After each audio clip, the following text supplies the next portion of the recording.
The cabin smelled like burnt coffee and plastic trays. Most people had settled into their screens. The vents whispered and the cabin rode a steady hum that made strangers think nothing could happen. Seat 14C sat by the window. Jamie Quinn was already there when the boarding line finally cleared.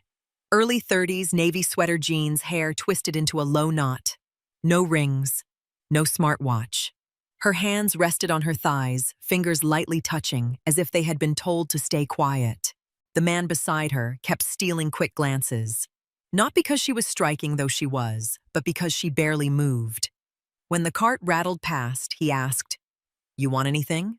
"Water's fine," she said, and her voice landed soft and flat, like it had learned how not to take up space. Outside, Colorado fell away into a pale quilt of clouds. The engines held steady. The seatbelt sign blinked off. The plane became ordinary again. Then the intercom clicked. "Ladies and gentlemen, this is your captain.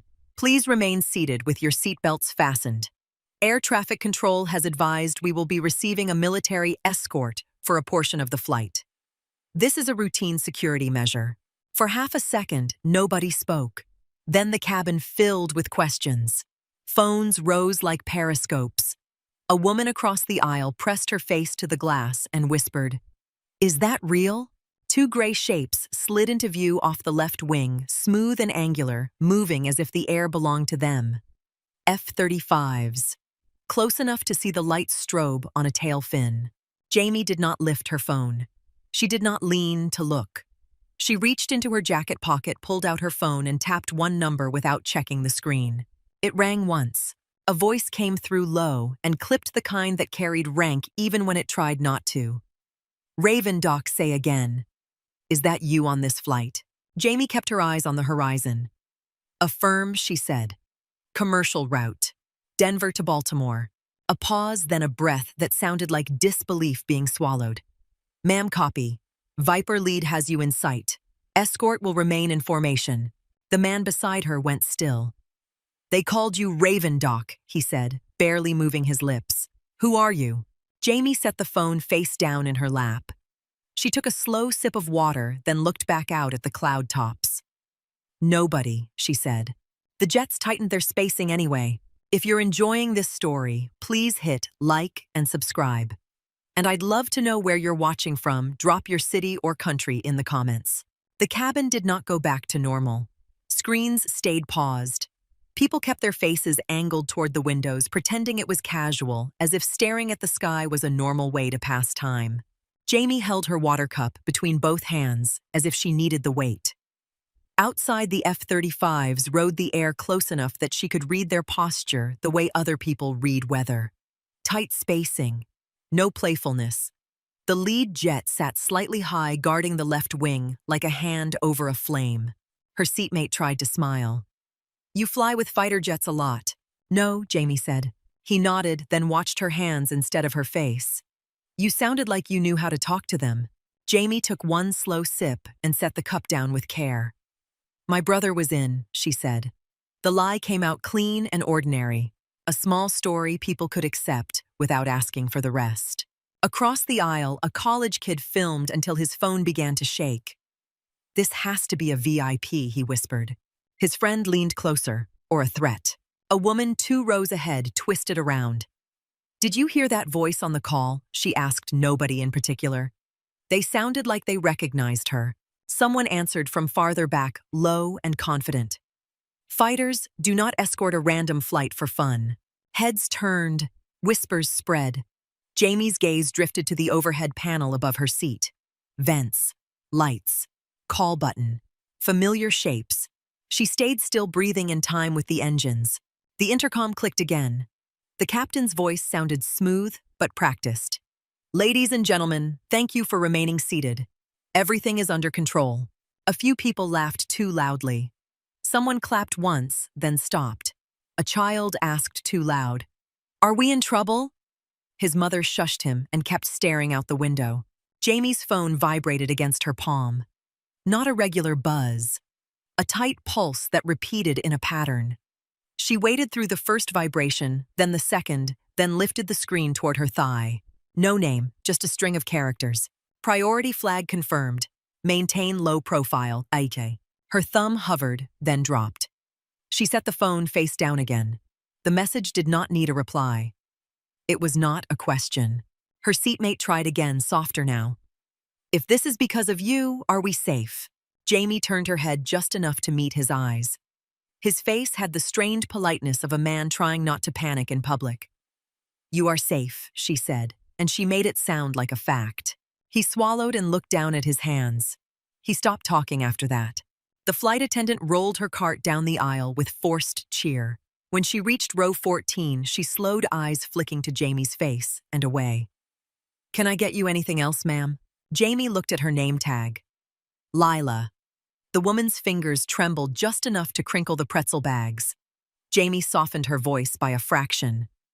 "You're doing fine," she said. "Keep moving like it's a normal day." Lila blinked, then nodded. "Yes, ma'am," she whispered and hurried on. The word ma'am traveled. A few heads turned. People heard respect when they did not understand why it was there. Outside, the nearest jet held steady, making tiny corrections most civilians would never notice. Jamie noticed all of them. She had lived long enough to trust small changes. Farther back, a man in a faded ball cap stood and moved toward the restroom. The cap read, "Marines" in worn thread. As he passed Jamie's row, he did not stop. He only said 2 words low enough that nobody else heard. "Thank you, Doc." Jamie's fingers tightened on her cup. Her throat went dry. She did not look at him. She let him keep walking. When the restroom door closed, she let her grip loosen again. Her seatmate had heard the word "Doc." His eyes widened. He did not speak, but the question sat on his face. Outside, the lead jet slid a little closer. The cabin gasped. Jamie watched the motion and felt the awareness of being watched by professionals. Her phone buzzed again. A call. The screen showed only a secure icon she had not seen in years. She answered without lifting it to her ear. "Raven Doc," a voice said, calm and controlled. "This is Viper Led. Quiet check. You okay back there?" "I'm fine," Jamie said. "You're making civilians jumpy." A pause. "Understood, ma'am." "Stop calling me that," she said. "Copy. Apologies." Jamie kept her eyes on the cloud line. "Tell your wingman to back off half a length. You're crowding the left side." "Yes, ma'am." The call ended. A moment later, the outside fighter eased its position by a fraction. Passengers whooped as if it were a show. Jamie did not react. Her phone lit again with a text that carried the same cold pressure as the first. Colonel Mercer did not use greetings. "Stay seated. Do not engage the cabin. Gate team has eyes on you." Jamie typed one word. "Copy." Then she set the phone down and kept her face blank. A leash again. Not tight enough to hurt. Tight enough to remind. 2 rows up, the college kid's phone glowed again. He was not filming now. He was scrolling. "There's stuff online," he whispered. "Forum posts, half redacted. Raven Doc is in it." His friend leaned in. "Show me." The kid turned the screen and a few people leaned closer, drawn by the promise of an answer. Jamie caught fragments without trying. A blurred photo. Sand. A patch shape she recognized. A caption that used the word Corman like it was a legend. Someone whispered, "That's her." Jamie looked away before her face could betray anything.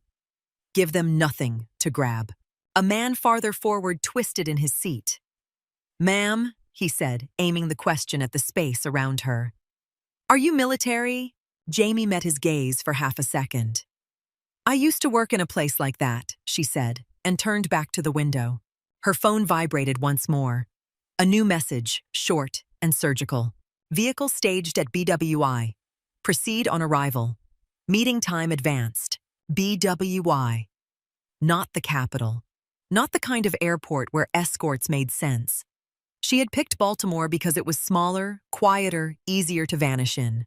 Now it was marked anyway. She exhaled through her nose. When someone staged a vehicle for you, they were not asking. The plane hit light chop, and a few passengers squealed as their stomachs lifted. Lila gripped seatbacks and laughed nervously. Jamie stayed still. Her fingers touched the thin chain at her collarbone. Under the fabric, a small metal disc pressed warm against her skin. She held it for one breath, then released it. For a moment, the cabin sound shifted in her mind. The hum of engines became a harsher vibration. Coffee thinned into antiseptic. Two bright lights, gloved hands hesitating over a chest that kept dropping its numbers.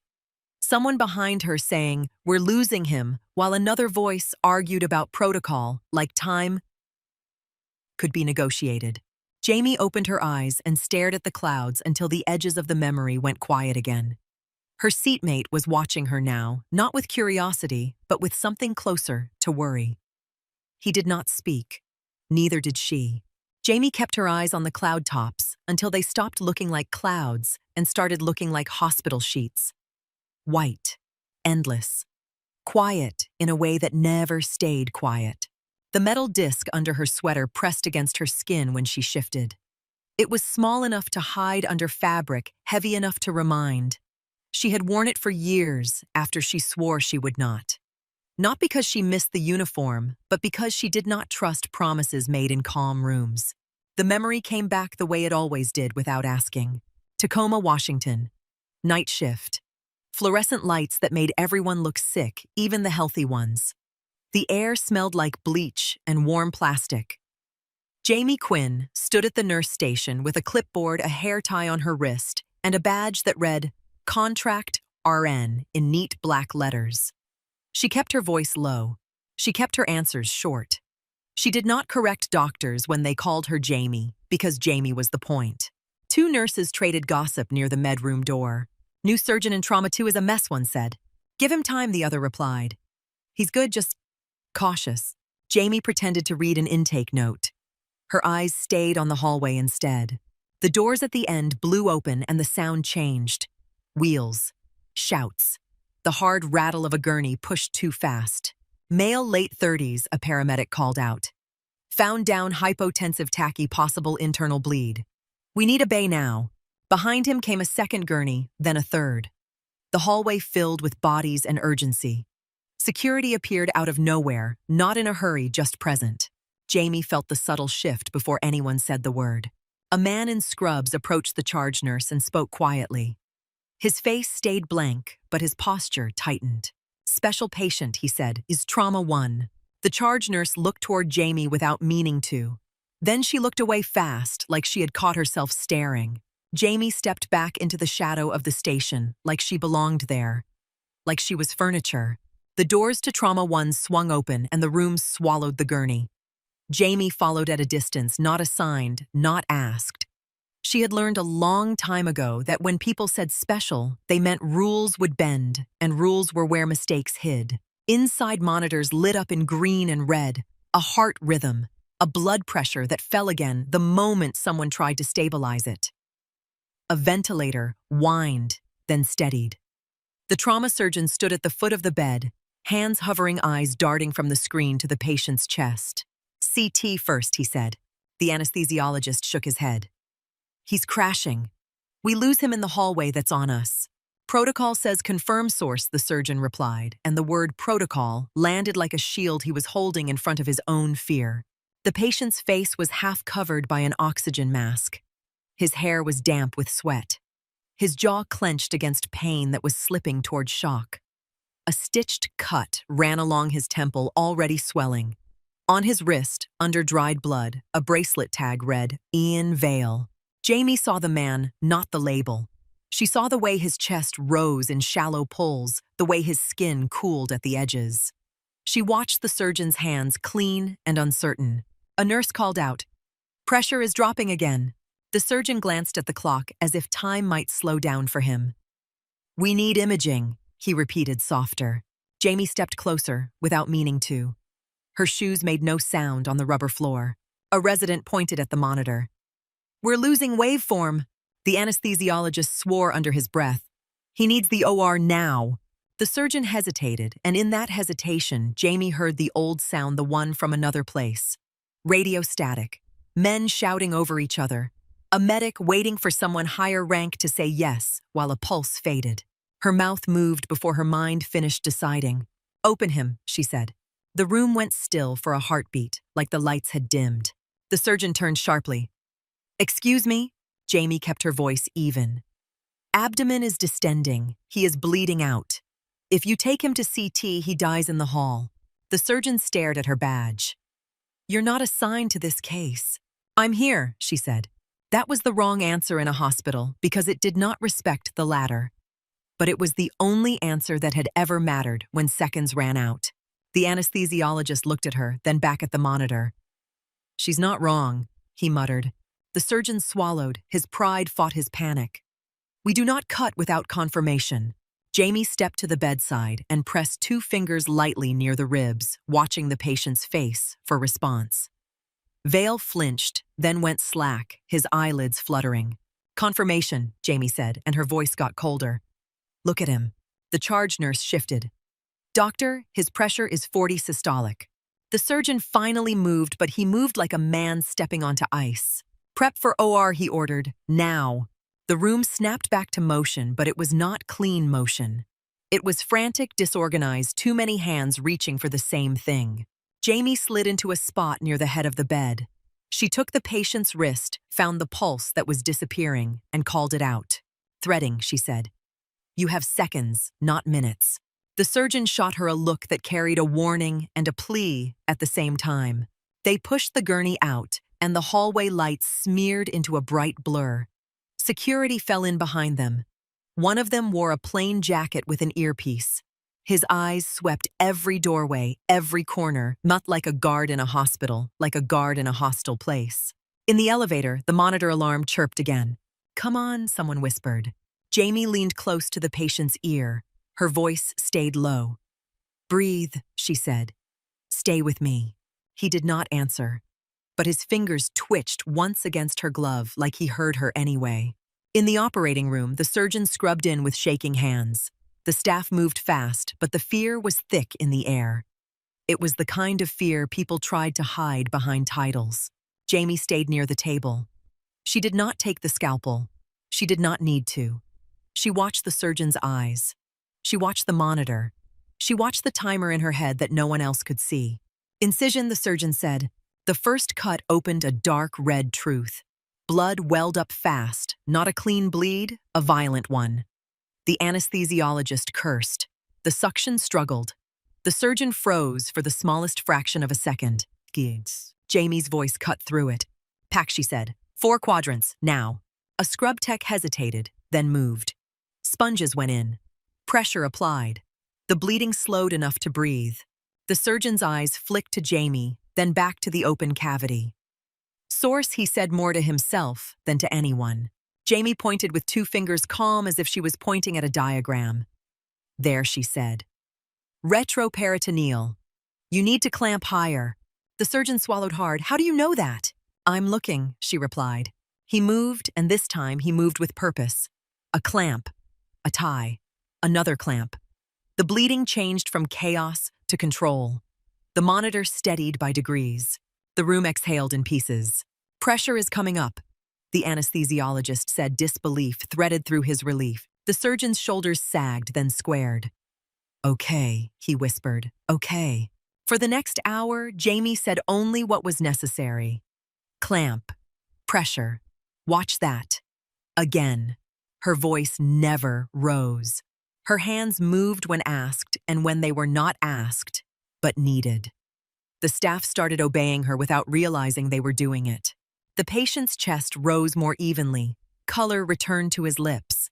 His pulse became something you could feel, not chase. When the surgeon finally stepped back, sweat shining on his forehead, he pulled off his mask and stared at Jamie like she was a problem he could not solve. "Who are you?" he asked. Jamie wiped her hands and kept her gaze neutral. "A nurse," she said. The anesthesiologist snorted. "No," he said. That was not just a nurse. Jamie ignored him. She watched the patient's monitor, making sure the numbers held. She listened to the sound of the ventilator, the steady rhythm of a body choosing to stay. A man in the corner, the one with the earpiece, spoke softly into his sleeve. He did not look at Jamie, but she felt his attention like heat. "Subject is stable," he said. Then after a pause, "Yes." She was in the room.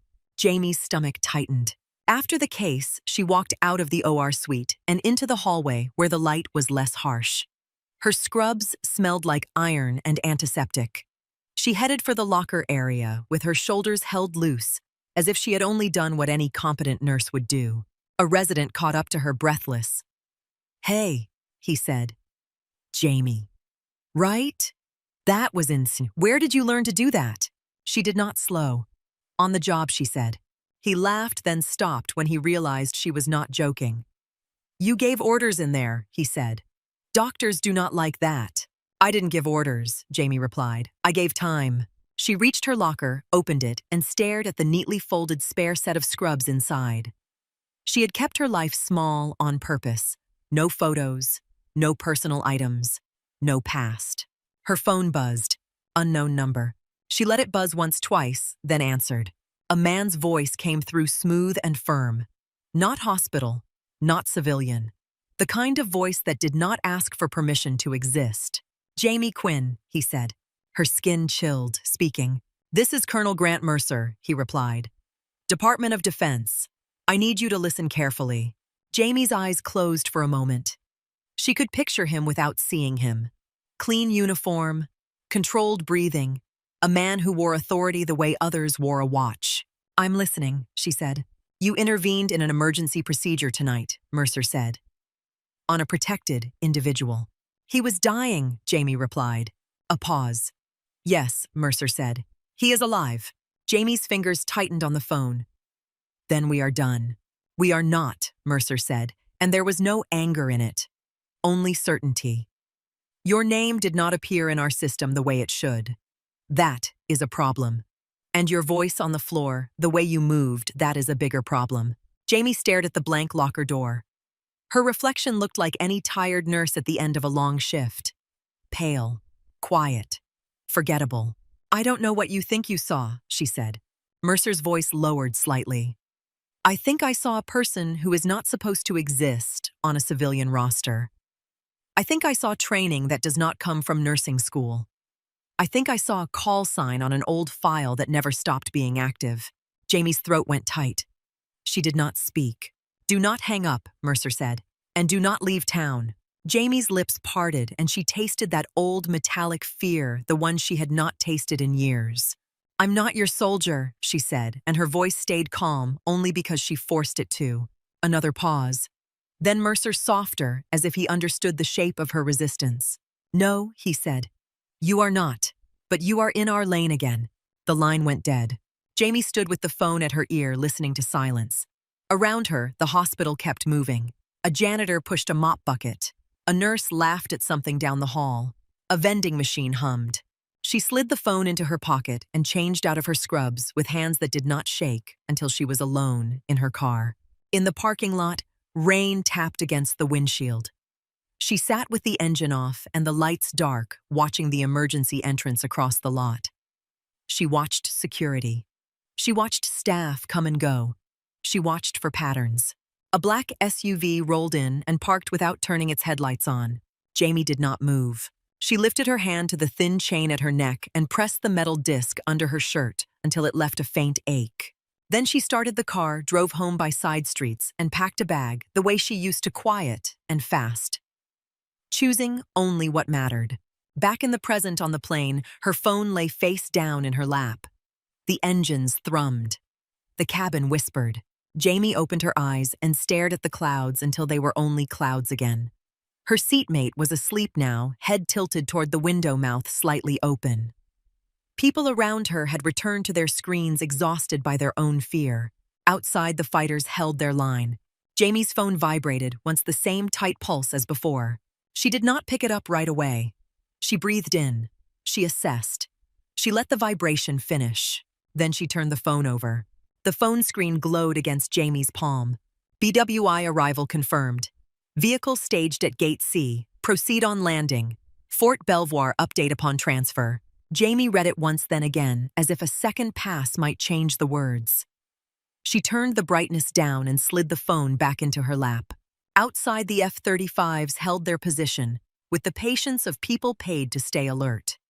Inside, the cabin had quieted into a watchful stillness. A few passengers tried to laugh it off, but the laughter came out thin.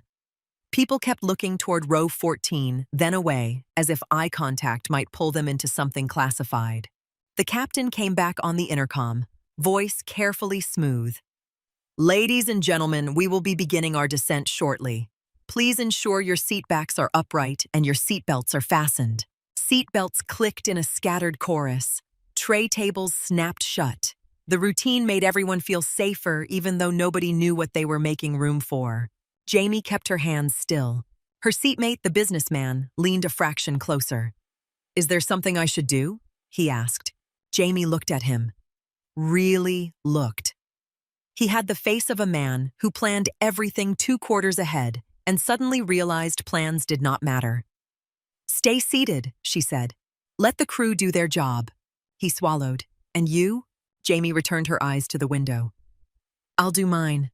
The descent began with a gentle dip that made stomachs float. The cabin lights dimmed slightly. The engines changed their note lower and steadier, like a long exhale. Across the aisle, the older Marine with the faded cap stood again, bracing a hand on the seatbacks to steady himself. He did not speak to Jamie this time. He only looked at her, then nodded once, small and respectful, and sat back down. Someone farther up whispered, "They're still there," and pointed. Faces pressed to glass again. Jamie watched the jets as they adjusted with the aircraft sliding a touch wider, then closer, always guarding the same invisible line. She could almost feel their attention through the metal skin of the plane, like heat from a nearby fire. Her phone vibrated once more. A call this time. Secure icon. "No name." She answered low. "Go." Colonel Mercer's voice came through like it had been waiting on the other end the whole time. "You see them?" "I see them," Jamie said. "Good." "No conversation on the jet bridge," Mercer replied. "Walk off like you are tired and irritated like everyone else. Follow the woman in gray at the door. She will not speak first." Jamie's gaze stayed forward. "Why Baltimore?" A pause. "Because it was supposed to be quiet," Mercer said. "Then the hospital asked for you again?" Jamie felt the words land behind her ribs. "He crashed." "He destabilized," Mercer corrected. "Complications. Surgeons are stuck in their own rules." Jamie closed her eyes for one heartbeat. White lights, hesitation, the taste of bleach and fear. How long? Another pause, shorter this time. "You have minutes, not hours." The call ended. Jamie held the phone for a moment longer, then set it face down. Her fingers drifted to the thin chain at her collarbone and stopped there, not gripping, just resting. Her breathing stayed even. The wheels met the runway with a hard, controlled thump. The cabin jolted and then rolled, tires humming, bodies swaying slightly with the turn. People looked around as if they expected to see something dramatic outside, like the jets would land beside them. They did not. The F-35s peeled away somewhere above, out of view. The sky returned to being sky. The plane taxied, and for the first time in the whole flight, nobody clapped. When they reached the gate, the seatbelt sign stayed on longer than usual. The cabin waited restless, but no one stood. They listened to the faint mechanical whine as the jet bridge connected. They watched the flight attendants exchange looks that said they had been told to do something and not told why. Finally, the chime sounded and the sign went dark. Still nobody moved at first. Jamie rose, smoothed her sweater, and slipped her bag strap over her shoulder. Her movements were small and practiced. Nothing rushed, nothing theatrical.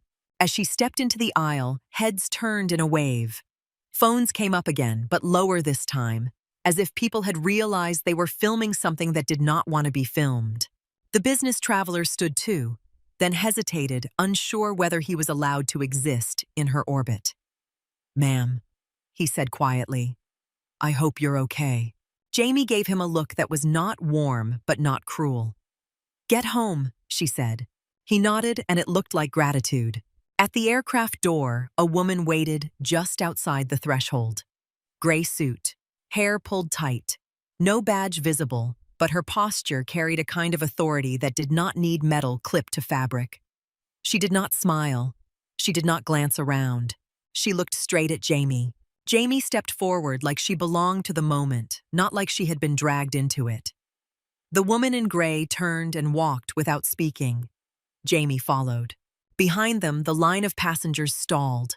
People watched her walk away, and the silence that followed felt heavier than any announcement. On the jet bridge, the air was warmer and smelled like rubber and fuel. Halfway down, the woman in gray spoke without looking back. "No stops," she said. "Understood," Jamie replied.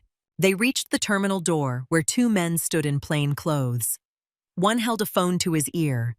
The other scanned the crowd with the detached focus of someone used to threats that never made the news. The one on the phone lowered it when he saw Jamie. "This way," he said, and his tone made it clear he did not ask strangers for favors. They moved through the terminal along a side corridor that bypassed most of the foot traffic. No flashing lights, no sirens, just doors that opened early people who stepped out of the way without understanding why, and a sense of being guided along rails that had been laid before she landed. A black SUV waited at a service exit, engine running, windows tinted dark.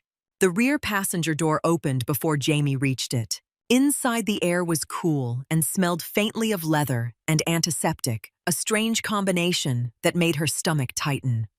Colonel Mercer sat across from her uniform, hidden beneath a civilian jacket, haircut, close eyes, steady and pale. "Jamie Quinn," he said, not as a greeting, but as an acknowledgement of the name she had borrowed. Jamie slid into the seat and closed the door. "Colonel," Mercer handed her a thin folder. "You will read on the move," he said.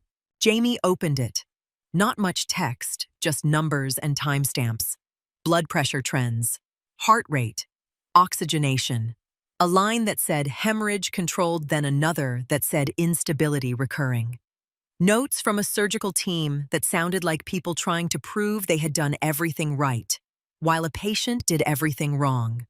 "Where is he?" Jamie asked. "Fort Belvoir," Mercer said. "Community hospital." They brought him there because it was closer than the big centers, and they thought the crisis was over. Jamie looked up. "They thought." Mercer watched her for a moment, then nodded once, as if confirming something he already knew. "You were right on the floor in Tacoma," he said. "Some people freeze when they realize who is on the table." Jamie returned her eyes to the folder. "They freeze because the room turns into a courtroom," she said. "And they start operating like they are defending themselves." Mercer did not argue. "They called me," he said. "They did not call the chairman. They did not call public affairs. They called me and I called you." The SUV pulled out smoothly and merged into traffic. For a few minutes, neither of them spoke. Outside the window, Maryland blurred past in late afternoon light. Commuters, gas stations, ordinary life moving at an ordinary pace. It felt obscene. Jamie studied the vitals again. She imagined the monitor alarm, the way staff would stare at it like it was an oracle. She pictured a surgeon's hands hovering clean and slow. Mercer watched her face. "Do you want details?" Jamie did not look up. "Tell me what the team is doing right now." "They are holding," Mercer said. "Transfusing. Waiting for a consultant to arrive from DC." Jamie's jaw tightened. Waiting. "They want perfect information," Mercer replied carefully. "They want approval. They want someone to sign their choices." Jamie closed the folder. "They want to not be blamed." Mercer did not correct her. The SUV turned onto a base access road. A checkpoint rose ahead, and the guard lifted a hand as soon as he saw the vehicle. The gate arm went up without anyone showing an ID. The kind of smoothness that came from the world making itself convenient when it cared. Fort Belvoir appeared beyond the trees, neat and controlled, as if order could be built into architecture. As the SUV rolled toward the hospital entrance, Jamie saw two security officers at the curb, not relaxed, not tense, simply present. A gurney stood just inside the sliding doors, empty but ready. People moved quickly behind glass. Mercer leaned forward. "You are not here as Jamie," he said quietly. "Not in that room. In that room, the name does not help. The hands do." Jamie's fingers went to her bag strap. "What are they calling me?" Mercer held her gaze. "Not by the name on your ticket." Jamie breathed in through her nose. She could feel the old identity shifting under her skin, like a muscle memory waking up. The SUV stopped. The door opened. The air outside smelled like cut grass and disinfectant. Inside the hospital, the hallways were too bright. The floors shone. Everything looked clean in the way that made people think death could be managed. A nurse in scrubs met them at the entrance, face pinched with stress. "Are you the one they sent?" she asked. Mercer, eyes flicking to Jamie. Mercer did not answer. He stepped aside. Jamie answered instead. "Take me to him." The nurse blinked, then turned and started walking fast. "ICU," she said. Then, or... They moved him back and forth. "He's not stable." Jamie followed without looking around. She registered details anyway. The placement of crash carts, the nearest exits, the cameras in corners, the security at the nurse's station, trying too hard to look like they belonged. They reached the ICU doors and entered a space filled with the steady chaos of machines. Alarms chirped, monitors glowed, staff moved in tight patterns. In the center bay, Ian Vale lay under a warm blanket that could not warm what was happening inside him. Tubes ran from his arms. A ventilator pushed air into him with blunt rhythm. His skin had the pale, waxy look of someone losing ground. A surgeon stood at the foot of the bed, shoulders tense, jaw-clenched eyes on the monitor like it was accusing him. Another doctor spoke quickly at his side, words too fast, too defensive. "We suspect secondary bleed," the second doctor said. "But we cannot confirm without imaging, and he will not tolerate transport." The surgeon rubbed his forehead with a gloved hand. "We stabilized him once," he muttered. "We can stabilize him again." The monitor answered with a downward trend. The ICU nurse looked at Jamie, desperate. "They keep saying CT," she whispered, "but he drops every time we move him." Jamie stepped closer to the bed. She did not touch Vale at first.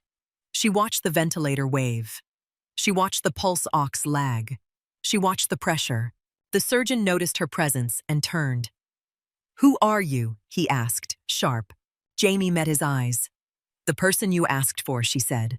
"I asked for a specialist," he replied, "a consultant." Jamie looked at the chart hanging at the foot of the bed, then at the central line site, then at the distension under the blanket, subtle but real. "You asked for time," she said. "You are running out." The surgeon bristled. "We are following protocol." Jamie's voice stayed level. "Protocol is not going to hold pressure." Mercer stepped into view behind her, and the surgeon's attention snapped to him. Recognition flashed, then fear. The surgeon straightened. "Colonel," he said, and his voice became polite. Mercer did not return the politeness. "She has the floor," he said. The surgeon's mouth opened, then closed. His eyes returned to Jamie with a new wariness. "Fine," he said. "Talk." Jamie lifted the blanket edge just enough to press her fingertips against Vale's abdomen. Not hard, just enough to feel. Vale's body responded with a tiny rise in heart rate, a signal that pain still existed. Jamie looked at the surgeon. "He is bleeding again," she said. "You are packing symptoms. You are not solving the source." "You do not know that," the surgeon snapped. Jamie kept her fingers in place and watched the monitor. "I do," she said, "because his pressure drops with movement and recovers with compression. That is not a lung problem. That is not anxiety. That is physics." The ICU nurse's eyes widened like someone hearing clear words in a room full of noise. The surgeon's hands flexed. "If we open him again and we are wrong, we kill him." Jamie let the blanket fall back into place. "If you do nothing, you kill him," she replied. A silence stretched. The monitor beeped on, indifferent. The surgeon looked toward Mercer as if searching for rescue. Mercer did not move. Jamie stepped to the side of the bed and reached for the chart. "Call the OR," she said to the ICU nurse. "Tell them to prep now." The nurse hesitated for a fraction of a second, then moved almost relieved to have an action. The surgeon raised his voice. "You cannot order that." Jamie turned to him. Her expression did not change, but something in her eyes sharpened. "I can," she said, and she kept her tone quiet. "And you can either cut or you can watch." The surgeon stared at her, then at Vale, then at the monitor like it was a judge. He swallowed. "Get me a fresh set," he said to his team, and his voice had shifted no longer. Defensive now, simply urgent. They rolled Vale toward the OR. As they moved, Jamie walked beside the gurney, one hand steady on the rail. She watched every door they passed, every face that looked up. She felt phones in pockets, messages being sent, names being spoken in corners. Mercer kept pace on the other side, speaking low. "After this, you go to Fort Meade," he said. Jamie did not look at him. "How long do I have before they try to turn me into a headline again?" Mercer's answer came without emotion. "Long enough to finish the job in front of you." The OR doors swung open and bright light poured over them. Jamie stepped inside with the same controlled calm she had held on the plane on the jet bridge in the SUV. She did not need to announce herself. The room could feel her the moment she entered. The surgeon pulled on gloves with hands that were steadier now, as if someone else had finally taken the weight of the decision. He looked at her once, a quick glance that carried both resentment and relief. "Tell me what you want," he said. Jamie looked at the instrument table, then at the patient, then at the monitor that was already starting to drift. "I want you to move," she said, "and I want you to keep moving." The operating room moved like a machine that had finally found its rhythm. The surgeon stood over Ian Vale with his jaw locked and his eyes hard, as if anger could hold the bleeding back. Jamie stayed at his shoulder close enough to see the tremor in his fingers whenever the suction line clogged, close enough to hear the small changes in his breathing when the monitor dipped. "Pack deeper," she said. "We already packed," the surgeon snapped. "Not there," Jamie replied. She pointed with two fingers, not dramatic, not apologetic. "Higher. You are chasing the spill, not the break." The anesthesiologist glanced up from the drips. "Pressure is dropping again." Jamie did not raise her voice. "Clamp now," she said. The surgeon hesitated for a fraction that felt like an hour. Then he moved. Metal clicked. The bleeding changed from a rush to a pulse, then to a slow seep. The room let out a shared breath, the kind people do when they realize they were holding it without noticing. "Better," the anesthesiologist said, and his tone carried surprise. Jamie watched the waveform settle. She leaned in toward the surgeon, not to comfort him, but to keep him moving. "Stay on it," she said. "Do not admire it." The surgeon's eyes flicked toward her. "You talk like this is normal." Jamie's gloved hands rested at her sides. "It is," she said. "If you stop to feel it, you lose time." They worked in tight focus after that. Orders became shorter. Hands stopped hovering. No one asked permission to act. The surgeon's pride shifted into something more useful, a grim willingness to follow what kept the patient alive. Minutes later, the monitor steadied into a line that did not scream. "Pressure is holding," the anesthesiologist said. The scrub tech whispered, "Thank God." Jamie did not answer. She watched Vale's chest rise under the drape. She listened to the ventilator cadence. She watched the surgeon tie off and seal, not because she doubted him now, but because she did not trust luck. When the surgeon finally stepped back, sweat darkening the collar of his gown, he stared at Jamie as if she had rearranged the room around him. "You are not a consultant," he said. Jamie peeled off one glove. "No. What are you then?" Jamie's eyes stayed on the patient. "Someone who does not let him die on a clean floor," she said. The surgeon opened his mouth again, then shut it. He looked down at Vale, then at the calm green numbers, and whatever argument he had prepared fell apart under the proof. A nurse approached with fresh linen and a quiet report. "Transport to ICU," she said. Jamie nodded once. "Keep him warm," she said, "and do not move him fast, just because you want this to be over." They rolled Vale out through bright corridors that smelled of disinfectant and polished tile. Staff glanced up as the gurney passed, eyes catching on Mercer first, then on Jamie, then quickly away. People recognized power in Mercer. They recognized something else in Jamie but could not name it. In ICU, the team connected lines, adjusted drips, and spoke in clipped phrases meant to sound confident. Jamie stood at the foot of the bed, silent, watching the room the way she watched the sky on the plane. She let the numbers stabilize under her eyes before she stepped back. The surgeon came out of the bay and followed her into the hallway. His hands were clean now, but his face still carried the room. "I did not call you," he said. Jamie's expression did not change. Someone did. He glanced toward Mercer, who stood a few feet away, speaking quietly into his phone. "That man," the surgeon said. Jamie did not answer. The surgeon swallowed. "If this goes sideways, they will ask why a civilian nurse was making decisions." Jamie turned to him slowly. "If it goes sideways, they will ask why you waited," she said. He flinched more from accuracy than from rudeness. You could have been wrong. I could, Jamie said. You were wrong by doing nothing. The surgeon's eyes narrowed. You think you are untouchable. Jamie looked past him down the corridor, where two security officers stood like statues. I think people die, while others worry about blame, she said. For a moment, the surgeon looked like he might argue again. Then his shoulders sagged. What is your name? He asked, quieter. Jamie held his gaze. It is not going to help you, she said. Mercer ended his call and approached. He is stable, he said, not to the surgeon, but to Jamie. For now. Jamie nodded once. Mercer's eyes moved to the surgeon. You did your job, he said. And there was no warmth in it, only closure. Then he turned back to Jamie. We are leaving. Jamie did not look back at the ICU doors. She had learned not to watch the room after it stopped needing her. Watching made you think you could control outcomes. You could not. You could only control actions. They walked out through a service exit into night air that smelled like cold grass. A black SUV waited with the engine running. The driver did not glance up. The rear door opened without a word. Inside, Mercer handed Jamie a bottle of water. You are shaking, he said. Jamie looked down. Her hands were steady. No, she replied. Mercer studied her anyway. You are tight, he said. Tight is close. Jamie took the water and twisted the cap off. She drank without rushing. Where are we going? She asked. Fort Meade, Mercer said. Why there?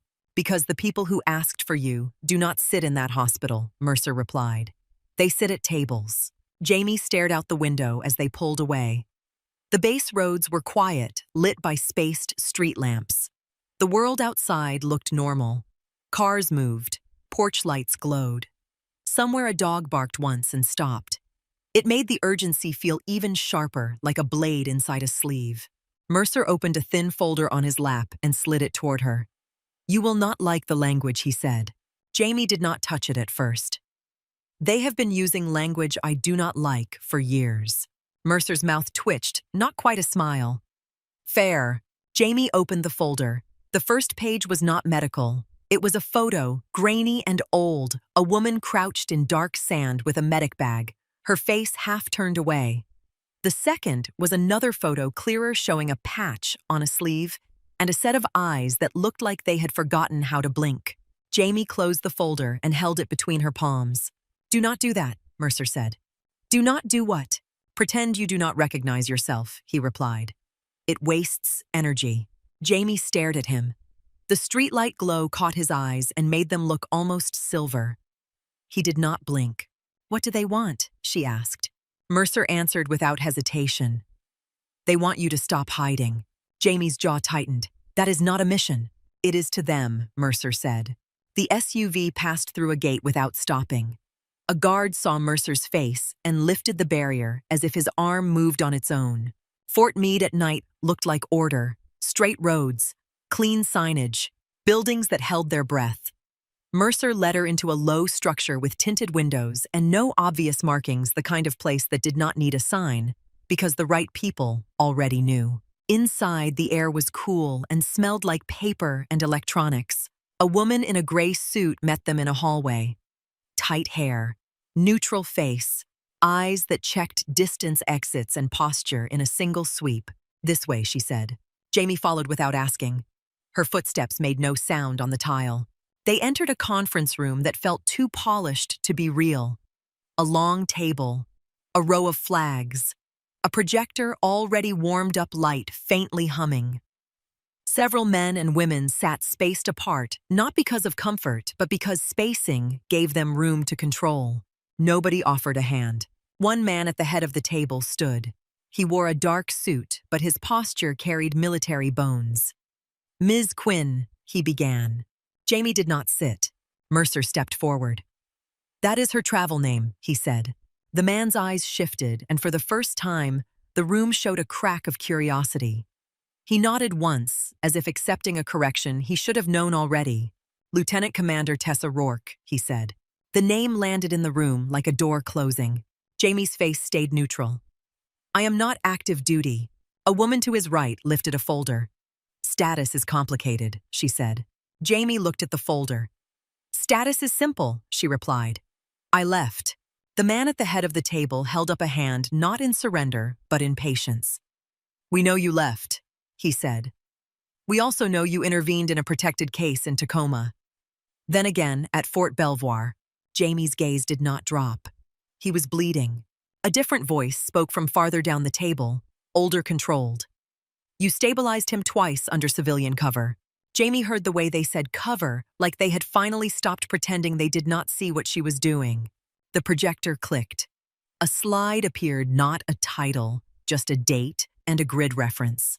Then another image, black and white, a night scene with harsh light figures moving, one figure kneeling with hands in blood. A man in uniform seated near the middle spoke quietly. Raven Doc, he said, and the room turned colder. Jamie did not react. She kept her hands on the back of the nearest chair, using it as an anchor. You have been a rumor for a long time, the man continued. A file with too many redactions and too many people claiming you saved them. A woman across the table slid a second file forward. 31 confirmed interdictions, she said, reading numbers like they were inventory. While providing trauma care under fire. Jamie's eyes hardened. That is not a thing you count, she said. The man at the head of the table nodded once, as if he had expected that exact line. We are not here to praise you, he said. We are here because the environment is changing and our medical doctrine is behind it. He clicked a remote. The slide changed to a map of blue water and a chain of islands. Dots clustered along routes that looked like shipping lanes. A few dots were red. Caribbean corridor, he said. Interdictions. Boarding actions. Disappearances. Teams operating in tight windows with long delays for extraction. Jamie studied the map without moving her face. So you want a program, she said. We want Raptor Med, the woman with the folder replied. A rapid response medical element embedded with teams. Female corpsmen included from the start, not attached as an afterthought. Jamie felt something in her chest tighten. Not fear, not pride. Something older. The memory of being the only woman in a room full of men who watched her like a problem until the first night the screaming started. You can build it, the man at the head of the table said. We want you to. Jamie let the silence stretch. She could hear the projector fan. She could hear someone's pen stop tapping. I am not your symbol, she said finally. Her voice stayed calm, but the words carried weight. And I am not training anyone to die, because leadership wants a prettier brochure. The man did not flinch. He rested both hands on the table edge and leaned forward just slightly. Good, he said. Then tell us what you require. The room waited for her answer the way men in power always did, as if silence were a lever they owned. Tessa kept her hands on the back of the chair, fingers relaxed, but firm. The polished table reflected the projector light in pale streaks, and the flags along the wall stood so straight they looked carved. She could feel eyes on her from every angle, measuring her like a tool they had finally found again. What I require, she said, is not complicated. A woman near the middle of the table leaned forward, pen poised. We are listening. Tessa nodded once. First authority. In the field and in a trauma bay. If a life is dropping, I do not ask permission from someone who needs a committee to breathe. I override. I decide. That goes in writing. A man in a suit shifted in his chair. That is not how chain of command works. Tessa looked at him. Chain of command is a map, she said. It is not a tourniquet. When blood is leaving the body, the map does not stop it. The man opened his mouth, then closed it when Mercer's gaze turned toward him like a warning. The woman with the folder spoke again. Field authority is one thing. Medical authority inside a federal facility is another. Tessa's eyes did not soften. You brought me here because your facilities freeze, she said. You do not get to ask for my hands and then bind them. A quiet tension moved through the room. It was not anger. It was calculation. The man at the head of the table folded his hands. Noted. Continue. Second. Tessa said I choose the candidates. Not based on optics. Not based on who looks good in a photo. I will screen them. Fitness, skill, temperament. If I cut someone, they do not get reinstated because a commander's ego is bruised. A uniformed officer near the back frowned. "We have selection standards." Tessa glanced at his collar insignia and let it go. "You have minimums," she said. "I am not building minimums." The officer's jaw tightened. "These will be Marines. They answer to their units." "They answer to survival," Tessa replied. "Units come home with bodies when people confuse obedience with competence." Mercer shifted beside her, one hand resting lightly on the chair, as if he could feel the vibration of her words. He did not interrupt. Tessa continued. "Third, no media, no interviews, no hero stories. If I walk into a hangar and see a camera, I walk out. If someone calls this a breakthrough for branding, I walk out. You want Raptor Med to work, then you let it be ugly and quiet." A woman in civilian attire tapped her pen against the folder. "Public support matters. Funding matters." Tessa's gaze sharpened. "Funding does not stop bleeding," she said. "Competence does." The man at the head of the table did not flinch. He only watched her like a man who had heard worse truths and survived them. "Anything else?" Tessa drew a slow breath through her nose. The air smelled faintly of electronics and stale coffee, like every secure building she had ever stepped into. "Yes," she said. "Fourth, aftercare. You train people to move through hell, you do not drop them in a parking lot and call it resilience. Psychological support is not a pamphlet. It is mandatory, quiet, protected, real." For the first time, a few faces in the room shifted with something close to discomfort.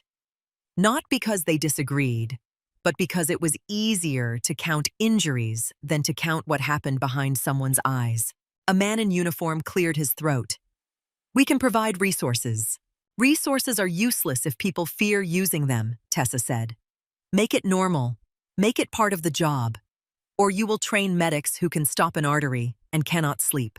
The projector fan hummed. The room stayed still. The man at the head of the table finally nodded. "Authority, selection, no media, mandatory support. Is that the list?" Tessa's fingers tightened slightly on the chair. "One more," she said. "I do not do this under my travel name, and I do not do it under my call sign. I do it under my real name and only in rooms that need it." A few people exchanged quick looks. The call sign had power in their world. It made people listen. It also turned a person into a myth. Mercer spoke softly as if he understood the trap. "Tessa Rourke," he said. "Understood." The man at the head of the table held her gaze. "You want a contract then? Civilian authority with operational reach." "I want a role that lets me work," Tessa said. "And lets me leave when you start using me." The man nodded once, then glanced at the woman with the folder. She flipped a page and slid a document across the table. No flourish, no ceremony, just paper. Tessa did not sit. She walked around the chair and stood at the edge of the table, reading without touching it at first. The language was clean, careful, built by lawyers who knew how to make power look harmless. She pointed to one line. "This clause limits override to field scenarios." The woman with the folder spoke. "Hospitals are governed by..." Tessa lifted a hand. "I just watched a hospital fail," she said. "Twice. You want to pretend those walls are different because they smell like disinfectant? Go ahead." "I am not pretending with you." The man at the head of the table leaned back slightly. "Strike it," he said. A pen moved. The woman marked the line. Tessa read further. "This says my recommendations are advisory." The uniformed officer spoke again, sharper this time.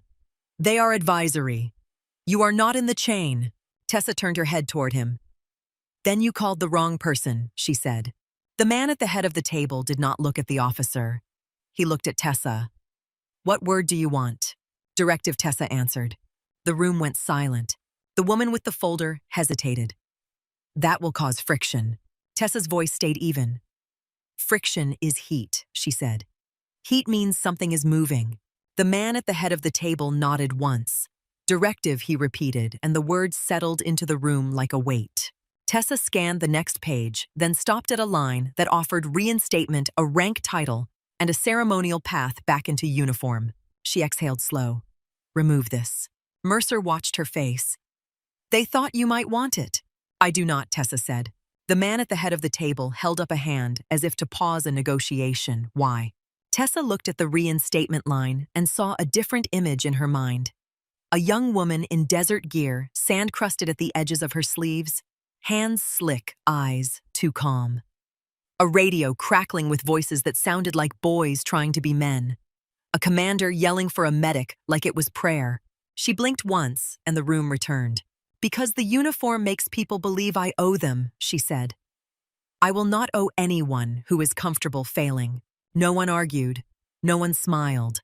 The silence that followed was the closest thing to respect she trusted.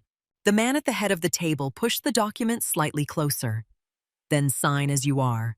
Tessa picked up the pen. Her grip was steady. She signed Tessa Rourke in clear letters, then set the pen down like it was an instrument she had finished using. The man nodded. "Raptor Med begins immediately." Tessa's eyes flicked to Mercer. "Where is Vale now?" "ICU at Belvoir," Mercer said. "Stable, closely watched." Tessa held the gaze for a beat. "If he drops again, they call me directly," she said. Mercer nodded, already arranged. The meeting ended the way it began. No applause, no handshakes. Chairs slid back. People gathered folders with the careful quiet of a room that handled consequences every day. As Tessa stepped into the hallway, the air felt cooler, as if she had walked out of a sealed container. A junior officer stood near the wall, waiting with a badge and a clipboard.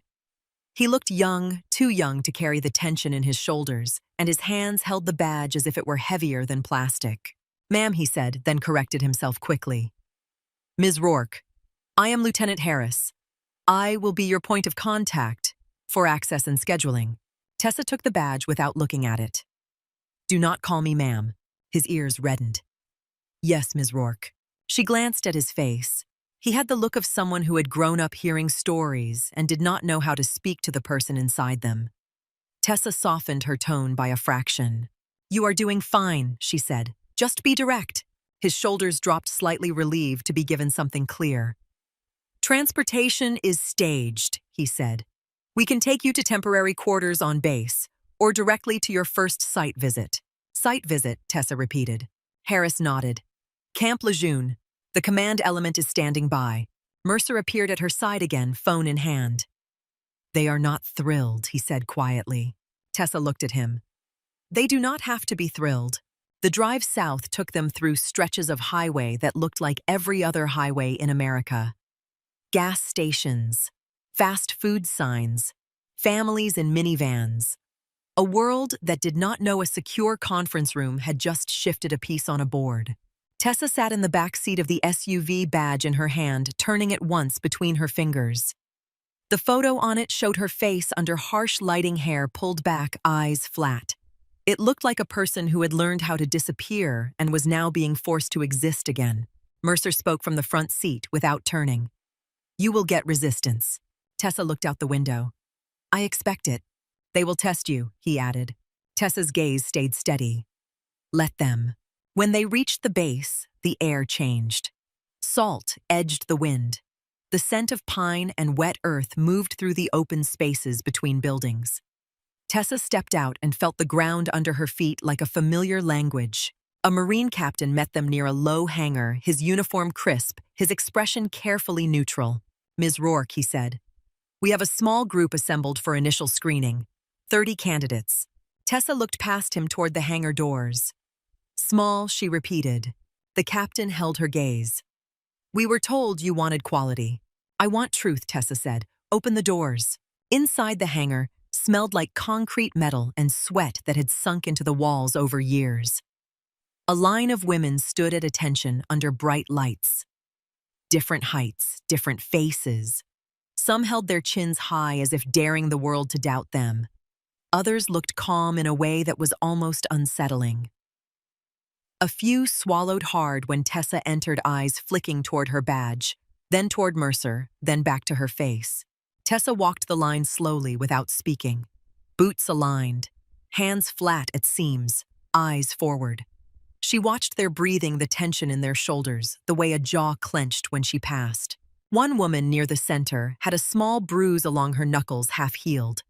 Another had a scar along her wrist that looked like a training accident, not a confession. One kept blinking too fast, nerves trying to escape through her eyelids. Tessa stopped at the front of the formation and turned to face them. No one moved. The hangar held its breath. Tessa let the silence sit for a moment long enough that it stopped being comfortable. Then she spoke quiet and clear. "You are not here to impress me," she said. "You are here because when everything breaks, someone has to work." She looked down the line again, eyes steady, voice still low. "Show me your hands." Hands came forward in a clean line, palms out, fingers spread. Tessa walked slowly down the row, not looking at faces first. She looked at skin, calluses, fine tremors, the pale scars that told the truth better than any resume. One woman had nails bitten to the quick. Another had knuckles swollen from striking something harder than a bag. A third held her hands so steady it was almost unnerving, like she had already learned to lock fear in a small box and sit on the lid. Tessa stopped in front of the one with bitten nails. "Name, Corporal Harper Lane," the woman said. Her voice did not wobble, but her throat moved like she swallowed something sharp. "Why are you here?" Tessa asked. Lane inhaled. "To serve Ms. Rourke." Tessa held the silence long enough that the hangar lights seemed louder. "Wrong answer," she said. A ripple moved through the formation. Back stiffened. Someone blinked hard. Lane's jaw tightened. "Yes, Ms. Rourke." Tessa stepped closer, lowering her voice. "You are here because one day, someone will bleed out in your hands," she said. "And the room will be full of people waiting for permission. You will not have time to be liked. You will not have time to ask. You will have time to work." No one spoke. The air smelled like sweat and cold concrete. Tessa turned to the captain near the hangar door. "I want a clock," she said. "I want a casualty lane. I want noise. I want darkness." The captain hesitated. "We have a training schedule." Tessa looked at him once, then changed it. He watched her as if weighing whether she was bluffing. Mercer stood behind her, silent, hands in his pockets, eyes flat. The captain glanced at Mercer and saw the answer he did not want. He nodded. "Yes, Ms. Rourke." Training started before the sun. A whistle cut the dark at 0400, sharp enough to snap sleep in half. Boots hit the pavement. Breath turned visible. The women formed up in a tight square while base lights cast hard shadows on their faces. Tessa stood in front of them with a stopwatch and a small medic bag slung over one shoulder. No patches, no call sign, just her name stitched on plain fabric. "Warm up," she said. They expected running. They expected push-ups. They got something else. Tessa threw a tourniquet at Lane's chest. Lane caught it by reflex. "Put it on," Tessa said. One-handed. "Now." Lane stared for a fraction of a second, then looped the strap over her own arm, teeth clenched as she tightened. The strap slipped. Her hands shook. She tried again. "Breathe," Tessa said. "You are not fighting the strap. You are fighting yourself." Lane pulled, twisted, locked. The tourniquet cinched down. Tessa moved down the line, tossing gear. Gauze, chest seals. She did not explain. She made them touch the tools until the tools stopped feeling foreign. When the sun finally rose, it did not feel like relief. It felt like a new kind of exposure. They ran sand with stretchers on their shoulders. They crawled through low wire with medic bags, scraping the dirt. They learned to tape an airway in wind that stole every small movement. They practiced needle decompression on training mannequins while instructors fired blanks behind them so their bodies had to learn the sound. At noon, they thought lunch meant rest. Tessa walked them into a windowless room and turned off the lights. A speaker crackled to life with layered noise, shouting, rotor wash, radio chatter, screams that did not sound scripted. A projector threw a dim red glow across the room. On the floor were 5 mannequins with labeled wounds, but the labels were turned away. No hints, no easy answers. Tessa's voice came from the dark. "You get 2 minutes," she said.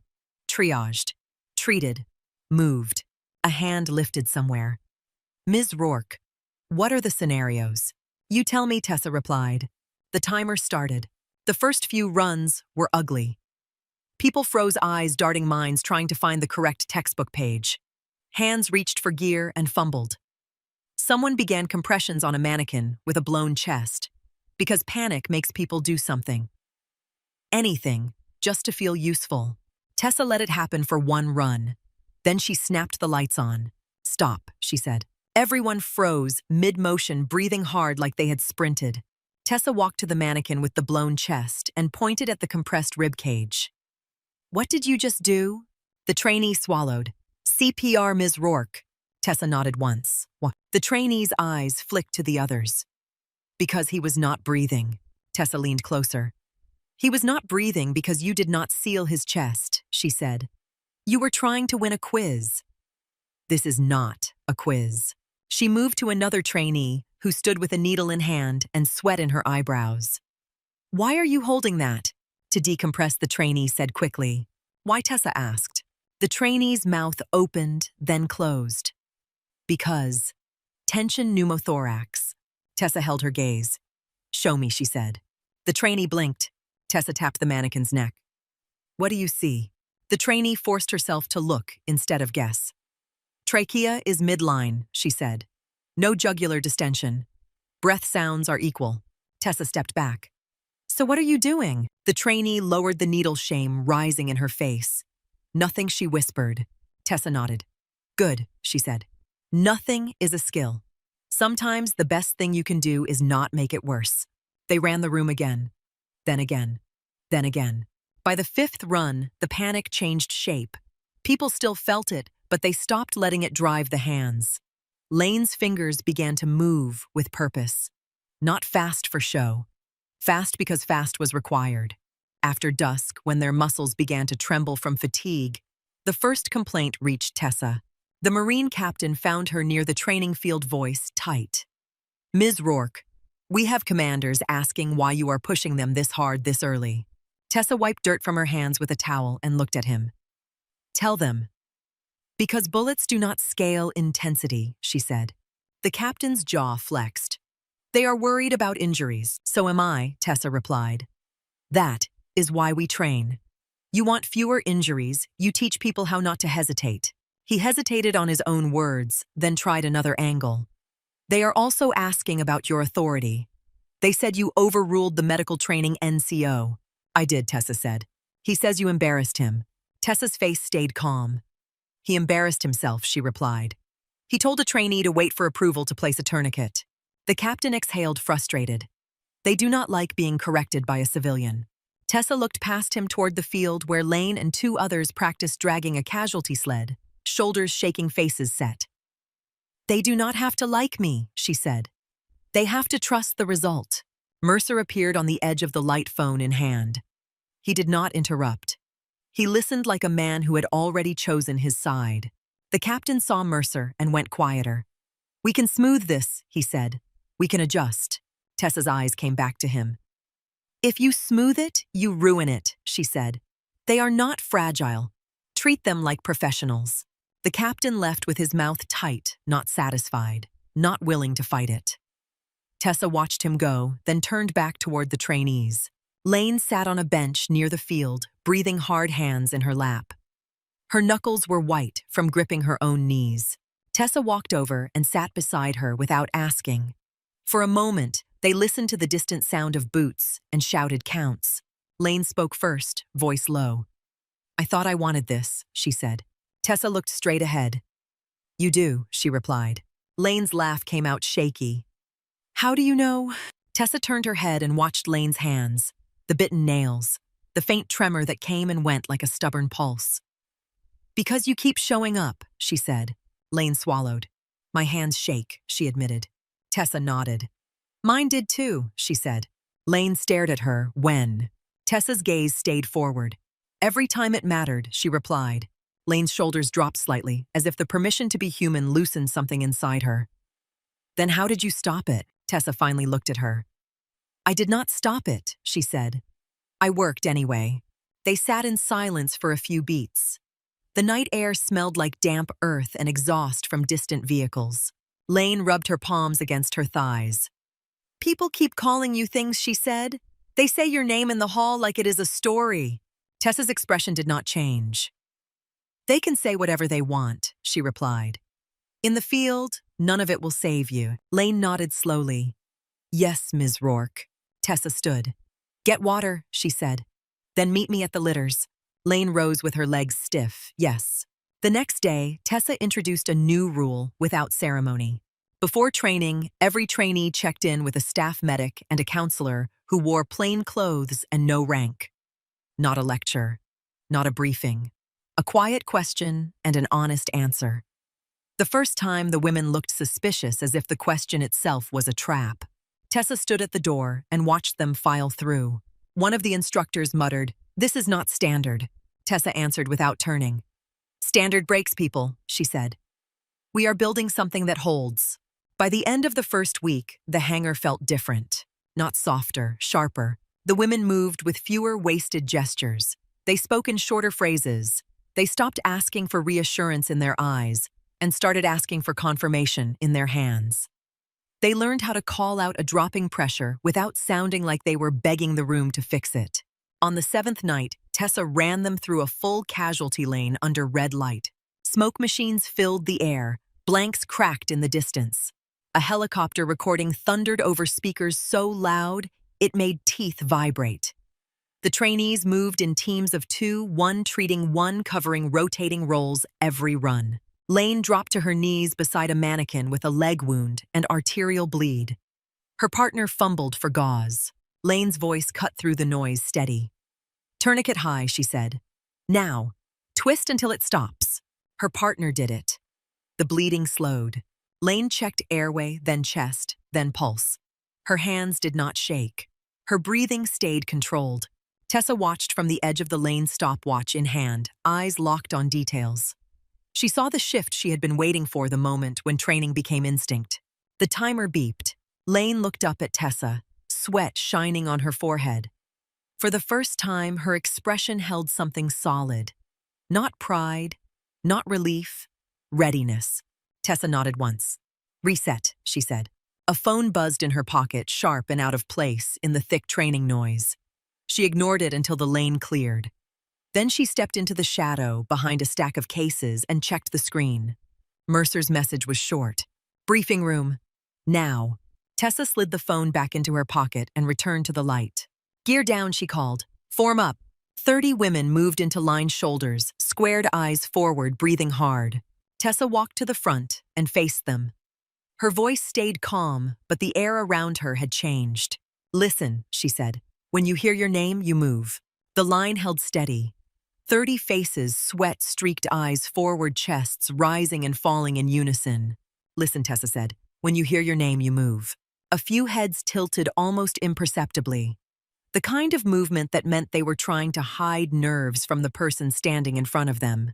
Lieutenant Harris appeared at the hangar doorway, breath-quick sleeves, rolled up badge swinging on a lanyard. He did not call out. He raised 2 fingers and pointed to Tessa, then to the side door. Tessa understood. She turned to the formation. Harper Lane, Diaz, Kim, Jensen. With me. 4 women stepped out without asking why. Boots hit the concrete in a clean cadence. The rest stayed frozen eyes, tracking their teammates like they were watching someone walk into a different weather system. Tessa led the 4 through a side corridor into a small briefing room that smelled like dry erase markers and old air conditioning. A map was already pinned to a board. Blue water, a chain of islands, a handful of red circles that looked too neat to represent anything real. Mercer stood near the table with his hands braced on the edge. The Marine captain from earlier was there too, jaw-tight, eyes tired. 2 men in plain clothes sat in the corner, both wearing the kind of stillness that did not belong in classrooms. Harris closed the door behind them. Mercer did not waste time. "We have a situation in the Caribbean corridor," he said. "Joint team doing a boarding intercept. Their corpsman went down. Their officer is unconscious. They are pinned and cannot move." Lane's eyes widened, then narrowed. She did not speak. Diaz swallowed hard. Kim's hands flexed once at her sides. Jensen stared at the map like she could memorize it fast enough to control it. Tessa stepped closer to the board. Location. Mercer pointed to a red circle near a narrow stretch of water between low islands. Shallow channel, mangrove edges, limited landing zones, no clean extraction window. The Marine captain spoke voice clipped. They requested med support and a leadership override. They are bleeding time. Tessa looked at Mercer. How long since first contact? 40 minutes, Mercer replied. They have been holding behind a hull for most of it. Tessa's gaze sharpened. Who is the casualty? Mercer hesitated for half a beat. Not Vale, he said. A team lead. Commander Rowan Slade. Special operations. Classified enough that even the nurses on Belvoir do not see his face. Tessa nodded once. Names mattered less than blood loss. Lane's voice came out steady, surprising even herself.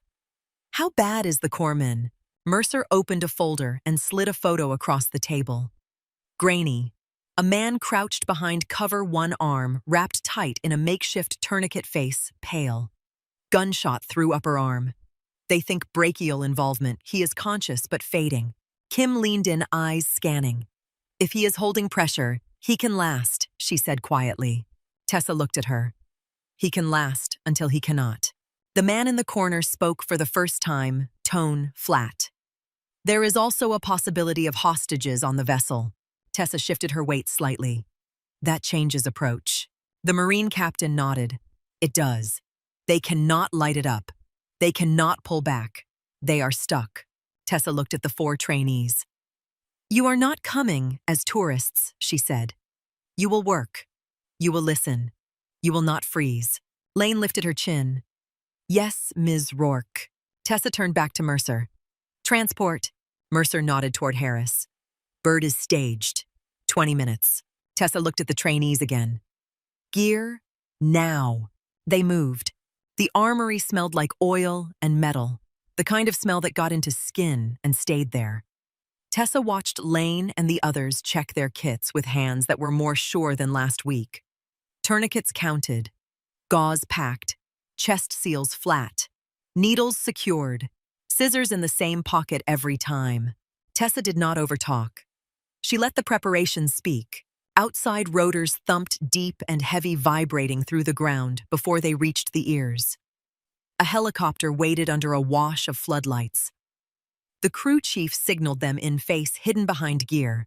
As they approached, Lane's eyes flicked toward the open ramp, then to the darkness beyond it. She took one breath, then another, and stepped aboard. Inside, the air was loud and cold. The floor vibrated. The smell was fuel and rubber and something sharp that always made Tessa think of field antiseptic. Mercer climbed in behind them and clipped into a harness. Harris remained at the door, leaning in just enough to be heard. Rules of engagement are tight, he shouted over the rotor wash. You are medical support. You stay on comms. You do not freelance. Tessa looked at him, expression calm. I do not freelance, she shouted back. I work. Harris nodded, then stepped back. The ramp began to close. The world outside turned into a rectangle of night, then a line, then nothing. The helicopter lifted. Lane sat opposite Tessa, knees braced, helmet strapped, hands resting on her bag like it was an anchor. Diaz sat beside her, eyes closed, mouthing something silent. Kim stared at the floor, breathing in a controlled rhythm. Jensen kept looking at the cargo netting, then away, as if her eyes were trying to find a place to land. Tessa watched them without staring. She remembered being young in a metal box like this, thinking calm was something you either had or did not. She remembered learning that calm was built one decision at a time. Mercer leaned toward her, speaking directly into her headset. We have a live feed from the team leader's camera. You will see it when we get closer. Tessa nodded once. The flight took them over dark water that caught faint moonlight in broken pieces. Below, the ocean looked indifferent. Above the cockpit, lights glowed dim red. Then the screen on the wall flickered on. A shaky image, a narrow deck, mangrove shadows, gunfire flashes that lit the frame for a split second at a time. Voices layered over each other. Contact left. Hold. Dock is hit. A man's breathing came loud and wet through the mic. The camera swung down to an arm wrapped in fabric. Blood soaked the cloth in a slow, spreading bloom. Lane's jaw tightened. Her eyes stayed on the screen. Another voice cut through, strained. Slade is down. He is down. The camera shifted, a body half hidden behind a low wall, a helmet knocked askew. No movement. Tessa's fingers curled once, then relaxed. Mercer's voice came through again. They are holding behind the vessel's starboard side. They cannot move the casualty to cover without taking rounds. Tessa spoke into her mic voice even. Patch me to their net. A crackle, a brief pause. Then a new channel opened heavy with breathing and shouted numbers. This is Raven, a voice said the word coming out like a reflex. Tessa answered without touching the name. This is Rourke. Give me a status. A man coughed, then spoke. We have 1 unconscious, 1 hit corpsman, 2 walking wounded. Enemy is in the mangroves, unknown count. We are low on cover. Tessa listened to the cadence. Fear was there, but discipline was holding. What is Slade's condition, she asked. Another voice came in closer to panic. He took something to the chest. He was talking, then he went quiet. We cannot get to him. Tessa's eyes stayed on the screen. She could see the angle of the body, the way the chest did not rise. Airway, she said. Who has hands on him? No one, the voice replied. We cannot. Tessa looked at Lane and the others. You heard that, she said. Lane nodded once. Yes. The helicopter dipped. The vibration changed. The crew chief signaled toward the ramp. The open door revealed black water and a small smear of light far ahead, low and unstable, as if someone had a flashlight they did not want to use. Mercer spoke into her headset. We are dropping you to a sandbar 100 yards out. You will approach by small craft, quiet. Tessa nodded. Understood. The ramp opened and humid air rushed in heavy and salty. The wind slapped against faces. The noise of the rotors swallowed everything else. They moved down the ramp in a tight line, following the crew chief into a smaller boat waiting below. The boat rocked dark and low, barely a shape against the water. Tessa dropped in first, steadying herself with one hand on the side. Lane followed, then Diaz, then Kim, then Jensen. Mercer came last, landing with a controlled bend of his knees like he had done it before. The boat engine started soft, then quieter still as it eased forward. The ocean smelled alive here. Salt and mud and vegetation. Mangroves rose like black teeth along the edges of the channel. Somewhere in the distance, a single shot cracked sharp and thin. Lane's hands tightened on her bag. Tessa leaned closer, voice low. Breathe, she said. You do not spend oxygen on fear. Lane nodded, breathing through her nose, steadying. The boat approached the vessel. It was smaller than it looked on the screen, a working craft with a flat deck and a low cabin sitting awkwardly near the mangrove edge, as if it had tried to hide and failed. A figure waved once quick, then dropped. Tessa raised a hand signaling stop. The boat drifted. She listened. Not for voices, but for the shape of sound. The distance between shots. The direction of echoes. The way water carried noise. Then she nodded and the boat eased closer. They climbed up one by one, hands gripping wet metal. Deck surface slick with spray and something darker in patches. A man met them, face streaked with grime, eyes wide with relief he tried to hide. You are the med team, he said. Tessa did not answer the obvious. She scanned the deck. Where is your courseman? The man pointed toward a corner behind stacked gear. Back there. Lane moved without waiting for orders. She dropped to her knees beside the wounded corpsman. Blood had soaked through the bandage. His skin was pale under sweat. His lips were tinted blue at the edges. Lane's voice stayed calm. Hey, look at me, she said. Tell me your name. The man's eyes fluttered. Mason, he rasped. Okay, Mason, Lane said. Stay with me. She peeled back the fabric, carefully exposing the wound. Blood pulsed with each heartbeat, a stubborn red rhythm. Lane looked up at Tessa. Brachial, she said. No panic, just information. Tessa nodded. Tourniquet high. Second one above it if needed. Pack and hold pressure. Diaz light. Kim airway watch. They moved like they had drilled it. Diaz clicked on a small red light that barely glowed. Kim crouched near Mason's head, watching his breathing, one hand ready at the jaw. Jensen stayed on her feet, scanning the deck edge with a wide, focused stare, not looking for action, looking for angles. Tessa stepped away toward the low wall where Slade lay. As she approached, gunfire cracked again from the mangroves. A round snapped past and hit metal with a ringing whine. A man behind cover shouted, "Heads down." Tessa did not flinch. She crouched low, moving in short, controlled bursts, using the vessel's structure the way she had used broken concrete long ago. She reached Slade. His helmet was tilted. His eyes were half open but empty. A dark stain spread across his chest plate, slow and heavy. Tessa's fingers found his neck. No pulse, she trusted. Her other hand lifted his chin, checking airway. His mouth was slack, tongue falling back. She heard her own voice in her headset, steady and close. "I have him." Behind her, Lane called out, bleeding slowed. "Mason is still with us." Tessa's focus stayed on the man in front of her. She pulled a small tool from her kit hands, working in the dark by feel, not sight. She repositioned his head-opened airway, checked again. Nothing. A shot cracked closer.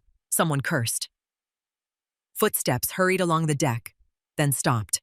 Mercer's voice came through her headset tight. "They are shifting in the mangroves." Tessa did not look up. "Hold them," she said. "I need 30 seconds." She pressed 2 fingers to Slade's throat again, then moved to the chest plate, feeling for the rise that never came. The night around them held its breath thick with salt and smoke, while Tessa's hands kept moving. The night around them held its breath thick with salt and smoke, while Tessa's hands kept moving. Slade's chest plate was slick under her gloves. She pressed her ear close, not to hear words, but to catch any hint of breath. Nothing. She slid 2 fingers along his neck again. A faint flutter, then nothing she could trust. Behind her, metal rang as another round struck the rail. Someone shouted, and the sound tore away into the mangroves. Tessa pulled her headlamp from her kit and clicked it on to the lowest setting. A weak red glow spilled across Slade's jawline. His lips were gray. His eyes stared past her, unfocused. "Rourke," a voice hissed from behind cover. "We're taking fire from the tree line." "I know," she said, and her voice stayed flat. She braced one knee against the deck to steady herself. With her left hand, she traced the edge of the plate carrier. With her right, she found the quick release and yanked. The buckles popped. The carrier shifted. She slid it aside enough to see the fabric beneath. A dark patch spread under his shirt, not fast, not spraying, but heavy. "Diaz," she called low. "Come here, light only." Diaz moved fast, crouched, keeping her profile small. She held the red light angled down, shielded by her palm. Her face was tight, but her hands were steady. Tessa cut the shirt open with trauma shears. The fabric parted. The wound showed itself small and ugly, just left of center. No big hole, no movie drama, just blood and the wrong stillness, Seal Tessa said. Diaz slapped an occlusive dressing over it with firm pressure, then ran her fingers around the edges to make sure it stuck. Tessa listened again. Still nothing. She watched Slade's neck and saw no rise, no swallow, no fight.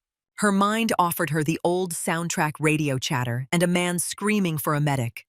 She shoved it down and focused on the only thing in front of her. "Kim," she called, "I need airway support. Now." Kim appeared at her shoulder, already gloved, jaw set.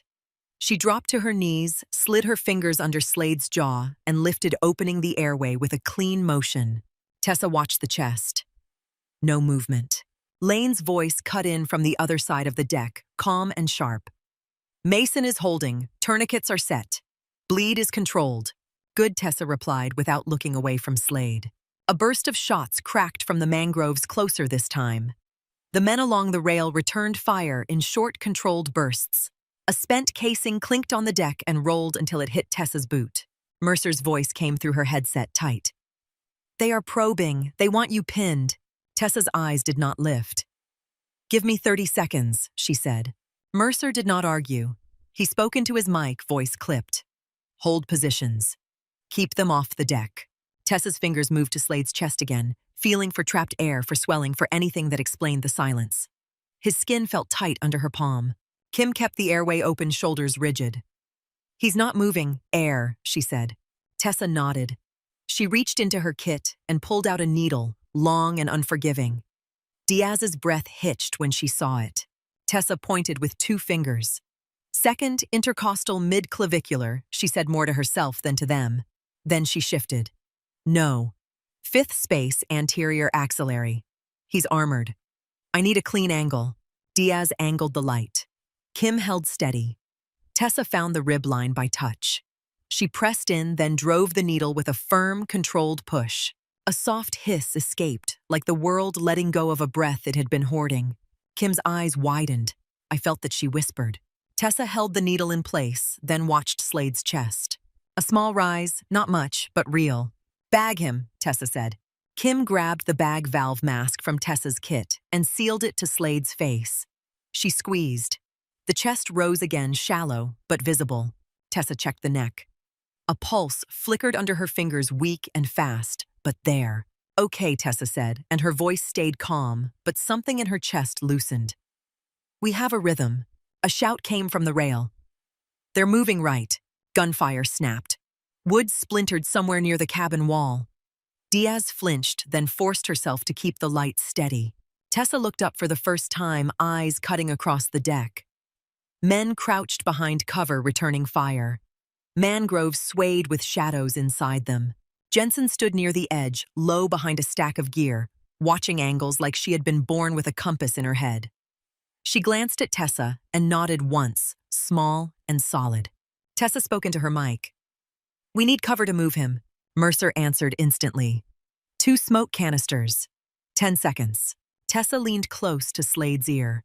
"Stay," she said, not because she thought he could hear, but because the words kept her hands steady. Lane called out again. "Mason's pressure is up." "He's talking. Keep him warm," Tessa replied. "Do not let him sit up." Lane's voice stayed calm. "Already done." Mercer shouted a command to the team, and 2 canisters rolled across the deck. Smoke poured out thick and pale, swallowing the line of sight between the vessel and the mangroves. The gunfire changed, less accurate, now angrier. "Move," Mercer said. Tessa nodded once. "Diaz, Kim, you're with me. Jensen, you cover Lane. Lane, you stay on Mason until he's off this deck." Lane's answer came without hesitation. "Yes, Ms. Rourke." The words sounded different now. Not fear, not formality. A clean acceptance of responsibility. Tessa and Kim lifted Slade together. He was heavier than he looked. Armor and waterlogged clothes and the dead weight of a body that was still deciding whether to stay. Diaz kept one hand on the needle sight, the other on the dressing, guarding it like it was a door that could not be allowed to open. They moved in short bursts, crouched low, using the smoke as a curtain. The deck rocked under their boots. A round snapped through the haze and struck metal with a scream. Kim flinched, then clenched her jaw and kept walking. Tessa did not look at the mangroves. She looked only at the next piece of cover. They reached the low cabin wall. Tessa lowered Slade behind it with controlled care. Kim kept bagging, chest rising and falling in a rhythm that felt almost fragile. Diaz pressed gauze to a spot near Slade's ribs, where blood seeped around the edge of the dressing. "He's still bleeding," she said. "I know," Tessa replied. "We are buying time." Time was what people always asked for. Nobody ever asked what it cost. On the other side of the deck, Lane and Jensen worked over Mason. Lane's hands moved fast, but not frantic. She checked the tourniquet's added packing held pressure with her body weight, then wrapped it tight with a field dressing. Mason's eyes fluttered. He tried to lift his head. Lane pushed him gently back down. "No," she said. "You stay flat. You talk to me." Mason swallowed. "Did we get him?" he rasped. Lane did not look toward Slade. "You focus on your breathing," she said. "In through your nose. Out slow." Jensen kept her head up, watching the smoke line. "They're pushing," she said quietly. "I can hear movement." Mercer's voice came through again. "Boat is coming in." 2 minutes. Tessa's eyes flicked to the edge of the deck. The water below was black, broken by foam. The small craft was not visible yet. A new burst of shots ripped through the smoke. Someone on the team cursed, a man yelled, "Loading." Tessa pressed her fingers into Slade's neck again. The pulse was still there, thin but steady. Kim's voice was tight. "His color is better." "Keep bagging," Tessa said. "Do not stop." Kim nodded hard and squeezed again, a rhythm built out of will. Tessa pulled out a second, occlusive dressing. She lifted the edge of Slade's shirt on the right side and searched with her fingers, moving along ribs, under the arm, checking for an exit wound that could turn breath into air trapped under skin. Her fingertips found it, a small tear, wet and hot. She pressed gauze to it and felt air push against her palm. "Diaz," she said, "I need you here." Diaz shifted instantly, sliding in close, shoulders tight. Tessa peeled the backing off the second dressing and slapped it down, sealing the exit. She smoothed the edges with the back of her gloved hand. Kim squeezed the bag. The chest rose easier now, still shallow, but less strained. Slade's eyelids twitched. Tessa leaned closer. "Open your eyes," she said low. "Do it." His lashes fluttered. A faint groan escaped his throat. Kim's eyes widened. "He's coming back." Tessa did not celebrate. She checked pulse again. Stronger. Still fast. "Stay with him," Tessa said. "Do not let him move. Talk to him." Kim nodded and leaned in. "Commander Slade," she said, voice firm. "You are breathing. Stay still." Slade's mouth moved. No words. But he was present enough to fight. That was enough. Jensen's voice came sharp from the rail. "Boat is in." Through the thinning smoke, a low shape approached. The engine was barely audible, throttled low, hugging the shadow of the hull. Mercer shouted a command. Two men moved to the edge, weapons up, scanning the mangroves. Another tossed a line down. Tessa looked at Lane. "How's Mason?" Lane's answer came clean. "Bleed controlled. He's conscious. Weak, but steady." Tessa nodded. "You go first with him." Lane's eyes flicked toward the deck edge, then back to Mason. She did not hesitate. "Jensen, help me lift." Jensen moved in, and together, they shifted Mason onto a makeshift carry, using straps and a rigid board from the vessel's storage. Mason groaned and tried to sit up again. Lane held his shoulder down. "No," she said. "You stay with me. Talk. Tell me your favorite food." Mason blinked at her, confused. "What?" Lane's voice stayed steady. "Favorite food." Mason swallowed. "Burgers," he rasped. "Good," Lane said. "Tell me where." Mason's eyes fluttered, but he answered, pulled along by the thread she offered. "Back home, Tampa." Lane nodded, like that was the most important information in the world. "Okay. Tampa burgers. Keep talking." They moved him toward the edge, low, protected by the remaining smoke.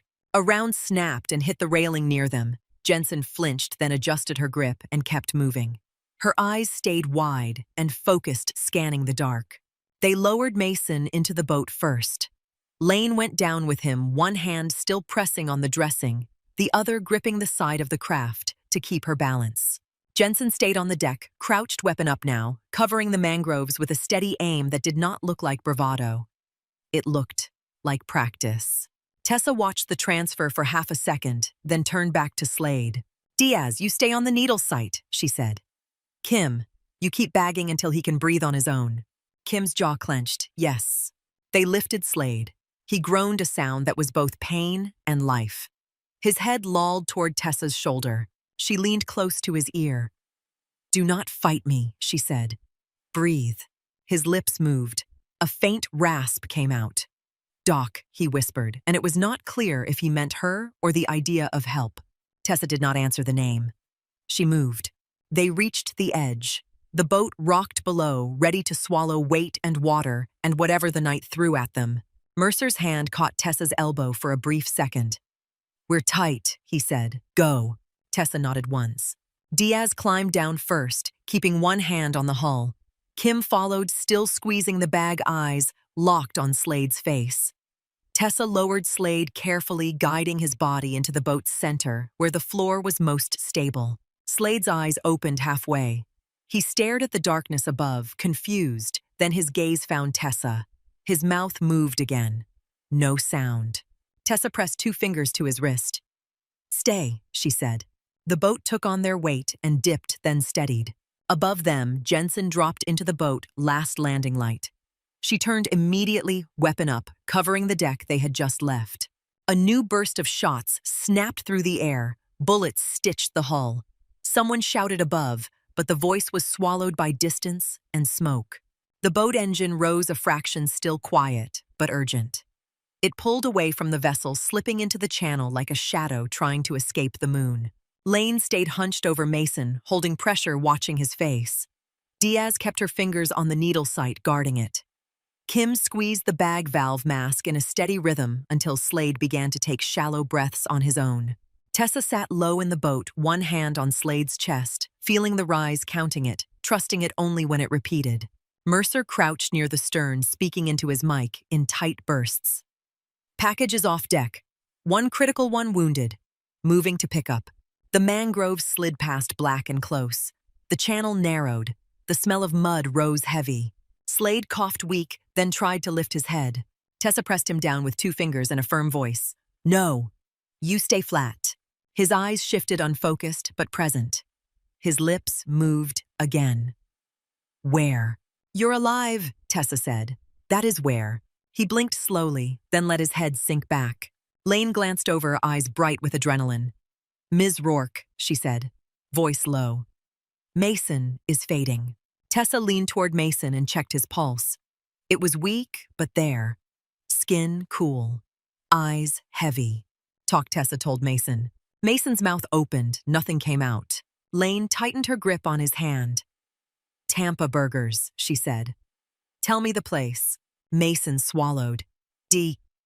Duffy's, he whispered, and his eyes fluttered. Lane nodded hard. Good. Stay with me. Tessa watched Lane for a beat and saw the shift. The fear was still there, but it had been put in a corner where it could not touch the hands. Ahead, the helicopter's lights appeared as a faint glow.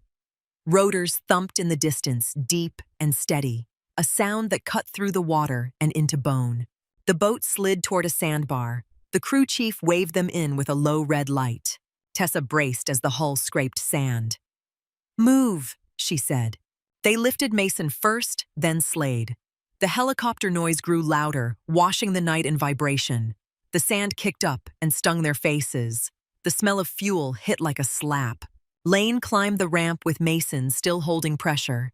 Diaz followed, then Jensen scanning even as she moved.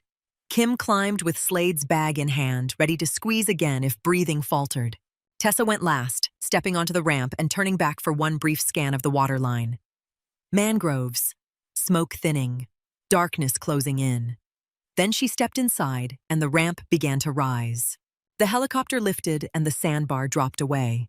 Inside, under dim red light, Tessa checked Slade again. Pulse present. Breathing shallow, but his own. The dressings held. The needle stayed in place. Lane sat opposite her with Mason's arm braced, eyes locked on his face. Stay with me, she repeated, quiet and relentless. Mason blinked, then whispered, okay. Tessa watched the trainees and the roar of the aircraft and felt something in her chest tighten. Not fear, not relief, something like recognition. The noise did not drown the focus. The motion did not break their hands. They were working, not performing. Slade's eyes opened again. He looked at Tessa for a long beat, then his gaze moved to the women around him, to Lane holding pressure to Kim, hovering with the bag to Diaz, guarding the line to Jensen, scanning the ramp. His voice came out rough. Who? Tessa leaned closer so he did not have to spend effort. Medical, she said. Stay still. His eyelids lowered. A faint nod. Then he let the darkness take him, not like collapse, like a body choosing to conserve. Tessa sat back and peeled one glove off, then the other. Her hands were smeared with blood and sand. She rubbed them together once, feeling the grit under her nails, the warmth that proved she was still in motion. The helicopter carried them over black water, toward bright lights on the horizon, and Tessa kept her eyes on the patients, not on the view. The helicopter rode the night hard and steady, its cabin filled with red light and the wet sound of breathing that had been borrowed and returned. Tessa stayed close to Commander Slade, watching his chest rise on its own now, small but stubborn. Across from her, Harper Lane held Mason's arm like it was the only thing keeping him in the world.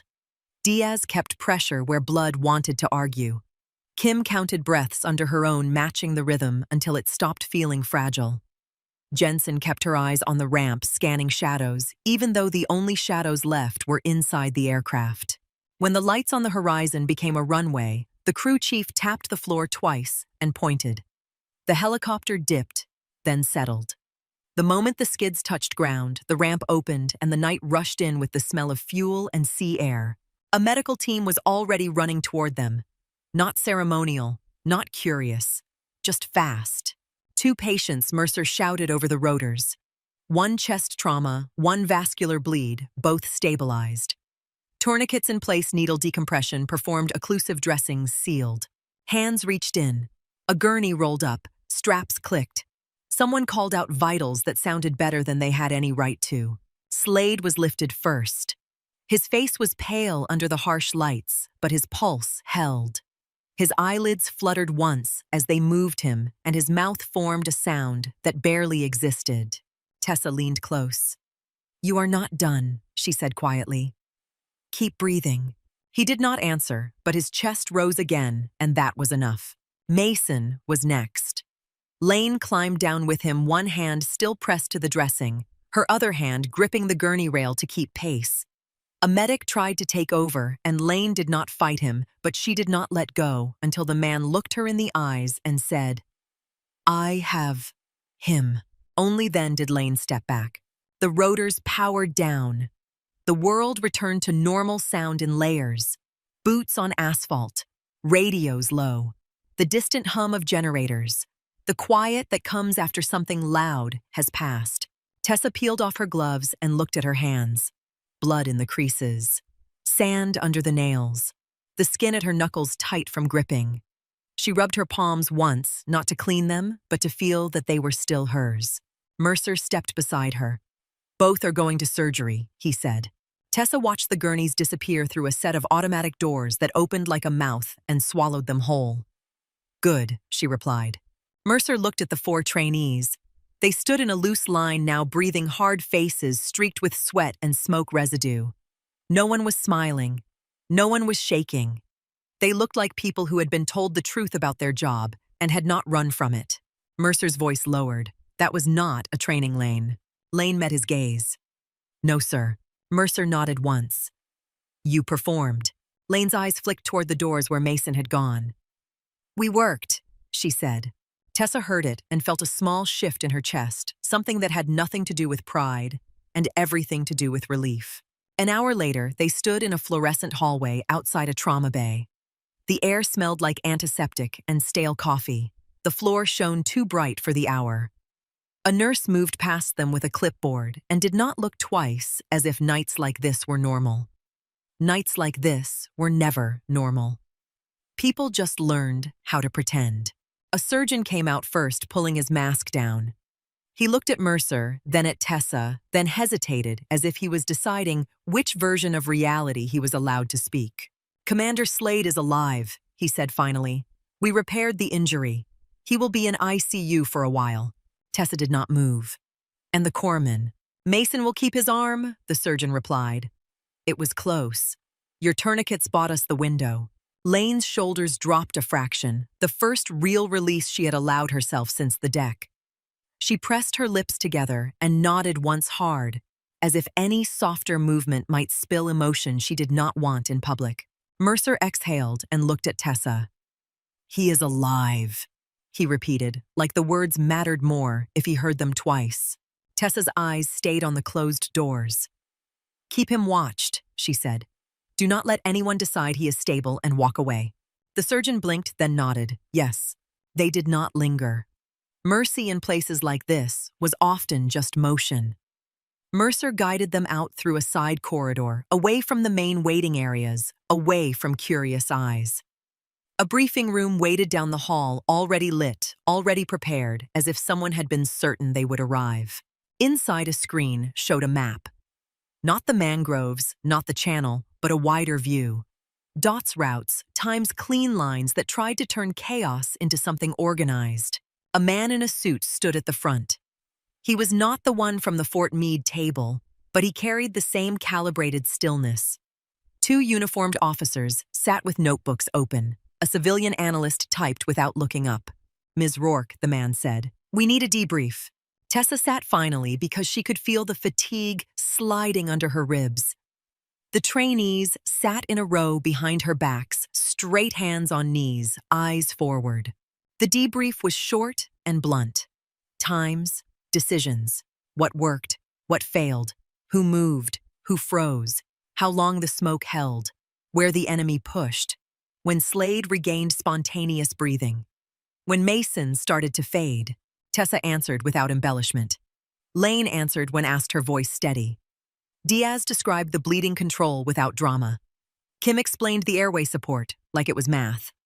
Jensen spoke about angles and sound and movement, the way the mangroves carried footsteps, the way gunfire changed when they lost line of sight. The man in the suit listened, then glanced at Mercer. "This validates Raptor Med," he said. Tessa's gaze sharpened. "It validates that people can be trained to act," she corrected. "Do not turn this into a slogan." He held her eyes for a beat, then nodded. "Understood." An officer leaned forward. "We want these 4 recognized," he said, looking past Tessa at the trainees. "Officially." Tessa turned her head slightly. Lane did not react. Diaz's jaw tightened. Kim blinked once. Jensen stared at a spot on the wall, like she could keep herself invisible if she tried hard enough. Tessa spoke before any of them could.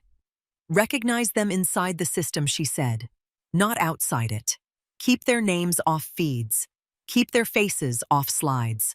The officer frowned. "They earned it." "They earned the chance to do the job again," Tessa replied.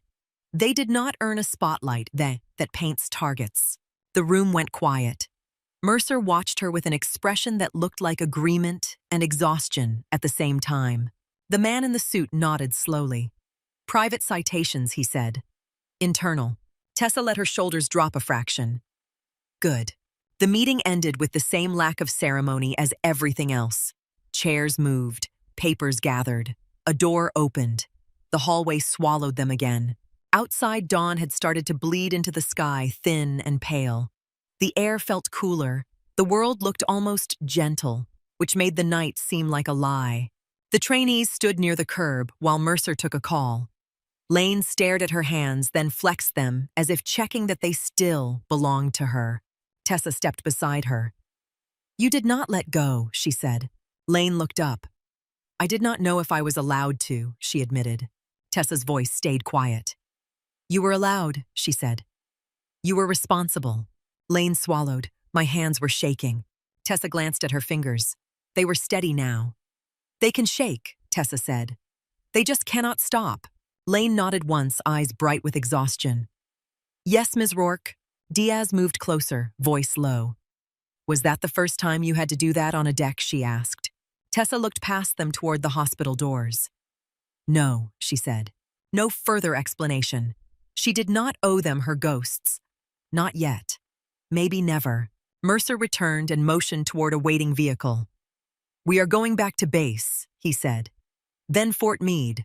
Tessa did not argue. She climbed into the SUV, the trainees following. The ride was quiet. Everyone stared out windows or at their hands. The silence was not awkward. It was processing. Weeks passed the way they always did after a night like that. Not in a clean montage, but in paperwork and soreness and new bruises and drills that got sharper because now the stakes had faces. The hangar at Camp Lejeune filled again with the sound of boots and commands and the hard slap of gear on concrete. More trainees arrived. Some left. Some stayed. The program took a shape that could survive without a myth at the center. Tessa kept the same rules. Real authority. Real selection. No cameras. Mandatory support that was quiet and protected. The counselor remained part of the pipeline, not a punishment, not an afterthought. She watched Lane become steadier, not fearless, just reliable. She watched Diaz stop flinching at sudden noise. She watched Kim learn to speak louder when it mattered. She watched Jensen carry security awareness like a second heartbeat. One evening after a long training day, Mercer found Tessa in an empty office near the hangar. A metal desk, a cheap chair, a small lamp that hummed faintly. He held a small box in his hand. Tessa did not look impressed. "No," she said. Mercer set the box on the desk anyway. "Private," he replied. "No press, no photos, no speech." Tessa stared at it for a long moment, then opened the lid. Inside was a simple medal. Nothing dramatic, no glitter, just metal and ribbon and the weight of a system trying in its own imperfect way to say it saw her. Mercer watched her face. "For service," he said. "Past and present." Tessa closed the box. "I do not need this," she replied. "I know," Mercer said. "That is not why it exists." Tessa sat back and let the chair creak under her weight. For a moment, she was very tired. Not the tired that sleep fixes, the tired that comes from being pulled out of hiding again and again by other people's emergencies. She slid the box into a drawer and shut it. Mercer glanced at the drawer, then at her. "You are going to leave it there." "Yes," Tessa said. "It can stay quiet." Mercer nodded once. "They asked if you would attend a larger ceremony." Tessa's eyes lifted. No. Mercer did not argue. He had learned where her lines were. Later on a different morning, she sat on a commercial flight again. No escort. No extra radio chatter. No pilots calling her anything. Just a normal boarding announcement and a tired flight attendant smiling on autopilot. Tessa took a window seat and rested her hands in her lap. The clouds outside looked the same as they always did. Soft. Uninterested. Infinite. A man beside her asked, "Business or pleasure?" Tessa looked at the sky. "Just heading home," she said.